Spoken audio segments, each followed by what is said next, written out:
Ok, entonces clasificación de obligaciones por sujetos, por objeto y por naturaleza. Por sujetos vemos que son sujetos variables, correales, varios acreedores y mancomunados. Vigilante, en el caso que pongamos que un vigilante cobra en un departamento, cobra un vecino, entonces la obligación es extinguida para ese vecino, pero los demás aún siguen teniendo obligaciones para él.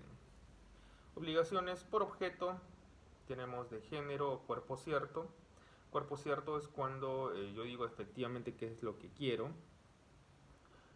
o qué es lo que se está vendiendo, ¿no? Se está vendiendo esto, voy a pagarte con sea una descripción específica de lo que se quiere. Alternativas, pagas con otras cosas y divisibles o indivisibles también, ¿no? Entonces, y por naturaleza, civil o natural y civil o honoraria, ¿no? Honoraria. Eh, entonces, estas son las obligaciones que se dan de forma, si es natural, pues es porque son de pertenecen a leyes inmutables y civil honoraria lo determina un magistrado, ¿no? Efectos de las obligaciones. ¿Cómo se extingue? Las obligaciones pagando. Ipso iure o de pleno derecho se extingue la obligación. Ahora, si no cumples, hay que ver las causas, porque depende de las causas es la cantidad de indemnización que va a haber. Puede ser por dolo, no es injustificado, por culpa, negligencia, caso fortuito o fuerza mayor, ¿no? Entonces, eso acá también en el derecho romano había un mora creditoris y una mora debitoris, ¿no? Que es el tiempo para que se efectúe el pago. Eh, si hay una causa justa para dejar sin efecto el contrato, es una resolución de contrato, como vimos en el ejemplo de los panes, de que si no quiero este pan, devuélveme mi dinero, entonces estamos en una resolución de contrato. La obligación es el vínculo jurídico que obliga al deudor a cumplir determinada prestación de dar, hacer y no hacer. ¿Ok? Fuentes de las obligaciones, tenemos el contrato, dos partes se acuerdan y se crea el vínculo jurídico, que vemos que son actos, estos son actos jurídicos porque tienen consecuencias jurídicas. Delitos, en el caso de las obligaciones, se dan cuando hay afectación económica que se causada a alguien. Otra fuente de obligación es la ley, como estamos viendo, que no puede ser corrompido ni roto por la fuerza. Eh, la ley no puede ser corrompida ni rota por la fuerza. Esto se da en un Estado de Derecho, entonces la ley indica de que le tienes que dar y le das, ¿no? No puede ser corrompida ni rota por la fuerza. Obligaciones que nacen de un contrato, ¿no? Tienes el nexum, le pagas con la propia vida, el esponcio, el, el, el espondio es el acreedor, el espondere es la respuesta del deudor, ¿no? Espondio, los esponcios, ¿no? Esto se da cuando se realiza una ceremonia, ¿no? Se da, mira, yo te vendo esto, el otro te recita otros versos, yo lo recibo, entonces se da el esponcio, ¿no? Otra obligación que nace de un contrato, la nómina transcripticia, ¿no?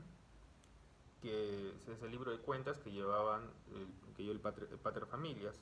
También llevaba la chirógrafa, que es donde notaba a los deudores, y la síngrafa, que es la copia, un recibo que se le daba al deudor, ¿no? Oye, ¿sabes qué? Acá te estoy anotando que este es el recibo que me debes, ¿no? Entonces el nexum, que es pagar con la propia vida, el esponcio, cuando se dice de forma este, de una forma solemne, hay que recitar la nómina transcripticia, que es el libro de cuentas, la chirógrafa, se nota a deudores, la síngrafa es el boleto, ¿no? Clase de contratos, causa civil, verbales, hemos visto el esponcio, literales, el escrito, los reales, cuando se entrega el bien, y las consensuales, consentidos por ambas partes. Y por una relación contractual tenemos unilaterales y bilaterales. Unilaterales en el caso que haya una donación y bilaterales cuando hay un comprador y un vendedor, ¿no? Cuasi contratos. No hubo acuerdo, pero nace obligación por la concurrencia de voluntades. Nominados o vestidos. Estos contratos se encuentran regulados, ¿no? Compraventa, arrendamiento, comodato, donaciones. ¿Cómo se extinguen las obligaciones? Como hemos visto, por ipso iuri o de pleno derecho, con el pago, pues, ¿no? La solutio y la solutio per aes et libram, que es cuando vas a libripens y ahí le dices, pues, que has pagado, ¿no? Excepciones. ¿Qué pasa si el deudor no puede cumplir con la obligación? Se da la novación, que es cambiar una obligación por otra. La compensación, ambos son deudores y acreedores.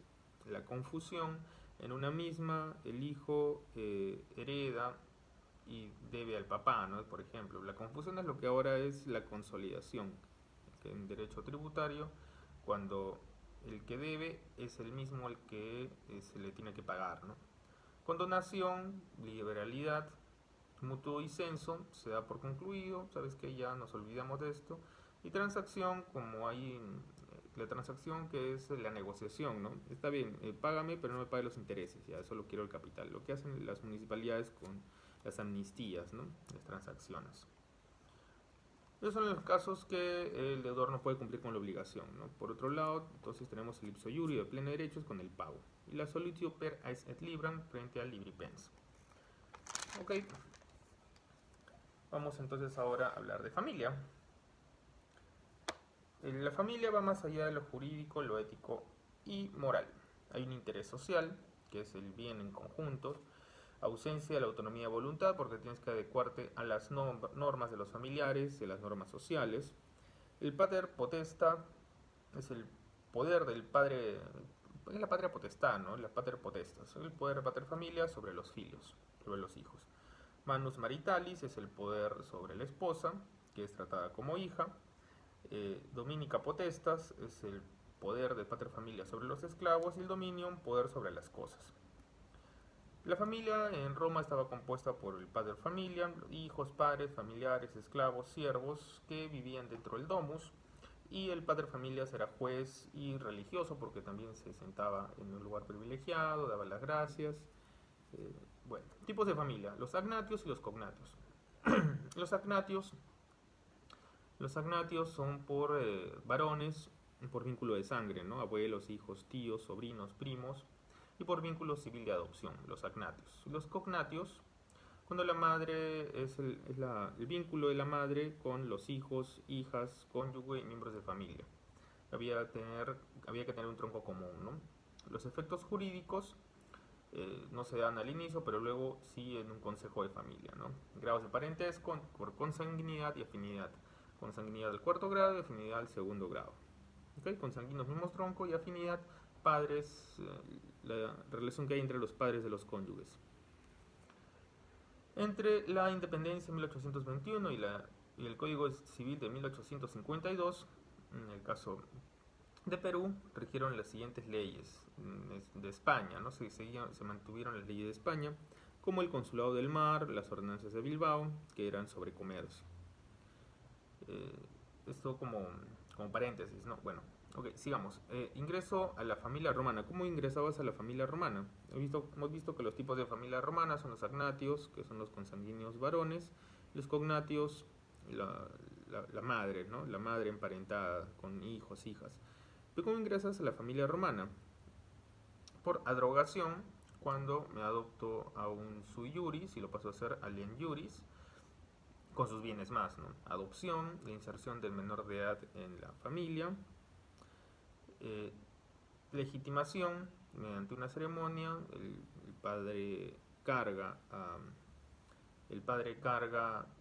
o él, en este caso, el futuro padre carga al recién nacido en una ceremonia y lo está reconociendo, ¿no? Ramón Castilla crea, bueno, esto parte del derecho de la familia romana, ¿no? Hablando un poco ya del desarrollo de las normas del Código Civil, Ramón Castilla nombra una comisión para que pueda desarrollar el Código Civil, igual que hicieron los italianos y los alemanes. Echenique revisa esta comisión, el producto de esa comisión, y promulga el Código Civil en 1852. Este Código Civil era especial porque era democrático, laico, legislación social, era una rama autónoma. Las normas son pro riqueza y las normas buscan la tecnificación del derecho. Deben existir también registros civiles del matrimonio, lo cual se implementa años después. El matrimonio también entre no católicos, que también lo decreta Pierola en 1897. La separación de poderes en 1821. Antes de 1821, los funcionarios municipales eran elegidos por el pueblo. Los corregidores, intendentes y miembros de audiencias los elegía el rey. El Código de Comercio en 1853 es una adaptación del español de 1829. Entonces, aquí pues había una división, estaba compuesta de 1269 artículos.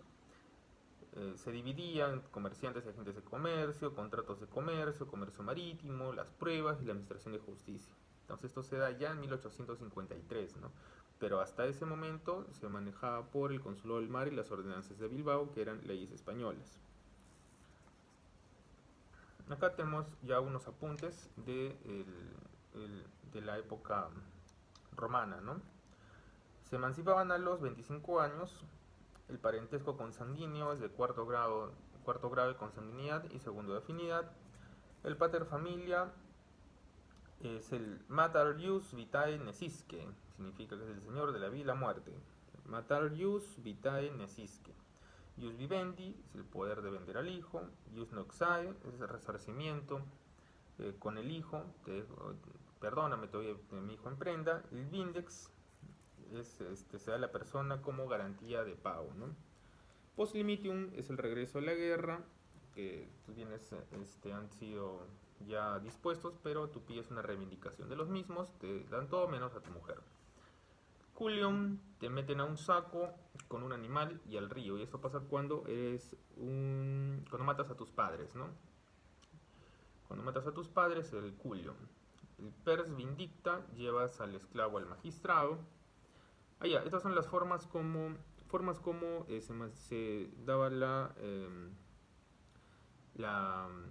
libertad a los esclavos, ¿no?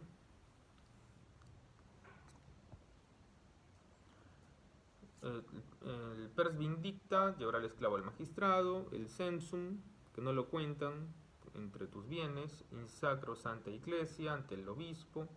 En jus testamenti, por testamento. Per epistolam, pues le das una carta de que es libre. Inter amicos, ante el amigo, entonces le dices que ya está libre. Y permesan, cuando lo sientas en tu mesa. El romano, cuando se junta con una extranjera, se llama concubinato, y la unión entre esclavos es un contubernio. Ok, y ya hablando del acto jurídico romano, el hecho jurídico.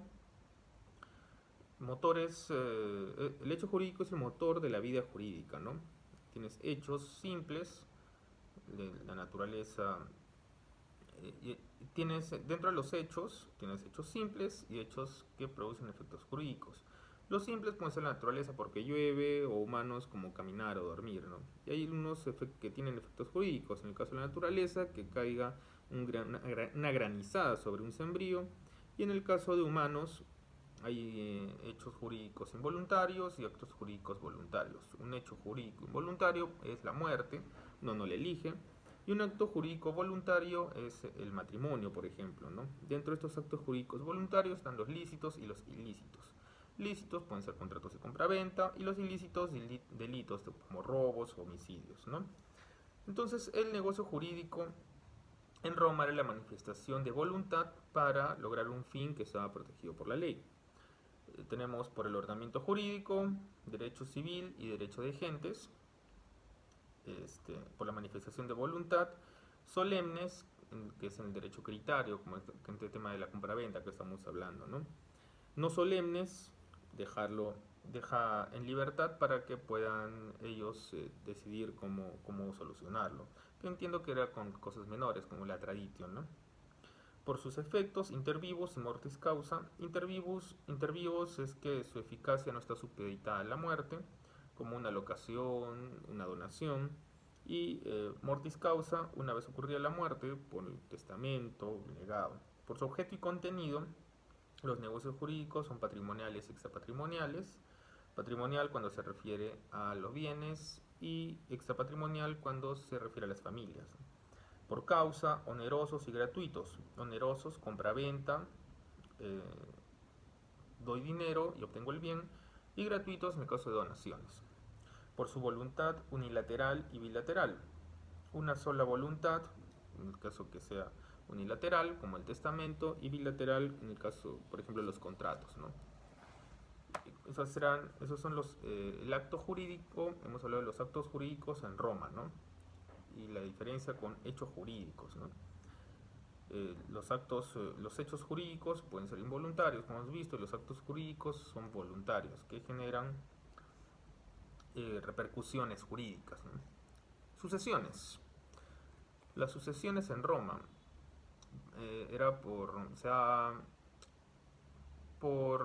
bueno, fue una evolución, ¿no? Primero el ius civile, que el derecho hereditario, la familia agnaticia era que era la de los varones, ¿no? Que tenían la potestad, ¿no?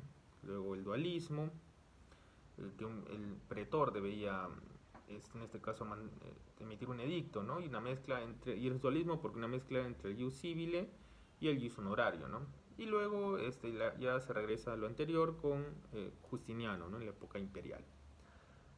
Tenemos dos tipos de sucesiones: sucesión universal y sucesión particular. La universal recibes todo, y ya hay dos tipos, de inter vivos y mortis causa. Inter vivos puede ser que quieres bienes por una adrogatio, cuando adoptas a un sui juris, o sea, su familia completa y también sus bienes, la adrogatio. Y la conventio in manum es cuando el marido recibe todos los bienes de la mujer, ¿no? Entonces son sucesiones universales inter vivos. Y de mortis causa, por herencia, cuando hay testamento, y si no hay testamento es un ab intestato, ¿no? Que lo manda la ley.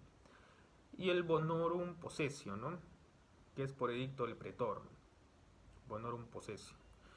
Cuando un pretor indica que adquiere todos los bienes del que falleció. Sucesión particular, también cuando no recibes cortesías, cosas específicas, en inter vivos puede ser la mancipatio, que es la compra y venta, o la muerte, que en este caso, mortis causa, la sucesión particular serían legados, ¿no? Te dejo, lo que pasó el gato con botas, recuerdo, a ti te dejo mi gato, ¿no? Entonces es una sucesión particular de legados.